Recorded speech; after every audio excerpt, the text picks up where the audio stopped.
নমস্কার, আমি পূজা। নতুন একটা ভিডিওতে সবাইকে স্বাগত। আজকে চলুন আপনাদেরকে হাজারীবাগের ঝিলে নিয়ে যাব। আর আমরা পৌঁছে গেছি ইন্দ্রপুরী চকে। ইন্দ্রপুরী চকের ডান দিকে যে রাস্তাটা, ওটা হচ্ছে মাশরুমের বাজার যাওয়ার রাস্তা।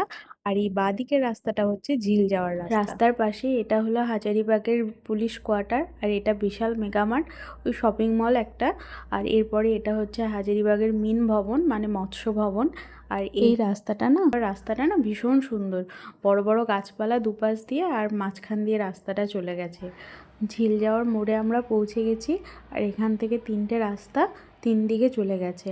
আর এই দিকের যে রাস্তাটা, এটা হচ্ছে ঝিল যাওয়ার রাস্তা।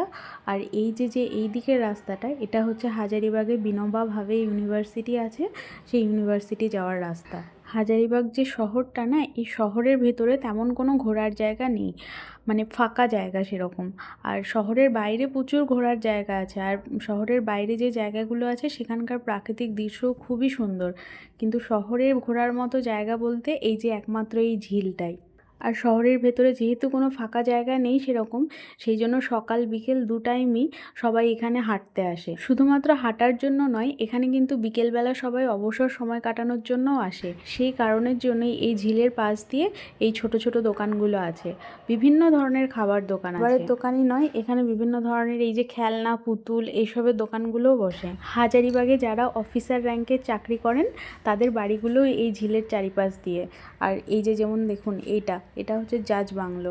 হাজারীবাগে যিনি জাজ আছেন তার বাড়ি এটা। এছাড়াও আরও বিভিন্ন যে অফিসার র্যাঙ্কে যারা চাকরি করেন তাদের বাড়িগুলোও সব এই ঝিলের চারিপাশ দিয়ে অবস্থিত। মনে প্রশ্ন হতে পারে যে ঝিল কি? ঝিল হচ্ছে আসলে একটা জলাশয়। এখানে জলাশয়টাকেই ঝিল বলে ডাকা হয়। 1831 সালে ব্রিটিশরা হাজারীবাগে একটা জেল তৈরির কথা ভেবেছিল। তো সেই জেলটা তৈরির জন্য যে ইটের প্রয়োজন হয়েছিল, সেই ইটগুলো বানানোর জন্য মাটি লাগতো। আর সেই মাটিটা খোদাই করা হয়েছিল এখান থেকেই। আর এই মাটি যখন খোদাই করে তুলে নেওয়া হয়েছিল, তখন এই জায়গাটা ফাঁকা হয়ে গেছিল। তখন বৃষ্টির জল জমে এই ঝিলটা তৈরি হয়েছিল। আর এই যে ব্রিটিশ জেলটার কথা বললাম, এটা বর্তমানে এই ঝিলের কাছেই অবস্থিত। আর এখন এটা কিন্তু জেল হিসাবে পরিচিত নয়, এটা এখন একটা বালিকা বিদ্যালয় হয়ে গেছে। আর ওই বিদ্যালয়টার নাম হচ্ছে ইন্দিরা গান্ধী আবাসিক বালিকা বিদ্যালয়। পরে একদিন অন্য কোনো ভিডিওতে আমি ওই স্কুলটা আপনাদেরকে দেখাবো। আজকে আমরা ঝিলের ওই দিকটাতে যাইনি, তাই স্কুলটা দেখাতে পারলাম না। আর এই ঝিলটা না অনেকটাই বড় আয়তনে, মানে এতটা বড় আপনাদেরকে আমি বলে বোঝাতে পারবো না। এরকম বড় বড় মোট 7টা জলাশয়ের টুকরো মিলে একটা ঝিল তৈরি হয়েছে। প্রতিটা টুকরোর মাঝখান দিয়ে একটা করে রাস্তাও চলে গেছে।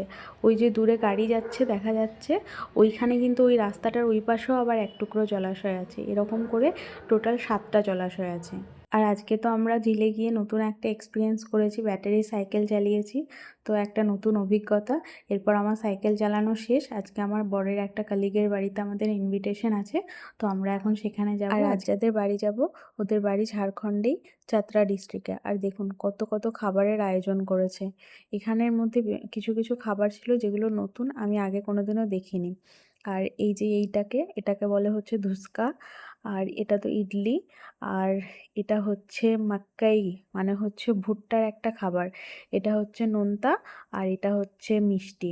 আর ওরা এটাকে বলছিল মাক্কাই কা কচরি। আর এদিকে ছিল অনেক রকমের পাঁপড়, তার মধ্যে এটা হচ্ছে চালের তৈরি। আর ছিল আলুর পাঁপড়। আজকের মতো টাটা সবাইকে, সবাই ভালো থাকবেন। পরের একটা ভিডিওতে আবার সবার সাথে কথা হবে। আর ভিডিওটা ভালো লাগলে একটা লাইক দেবেন।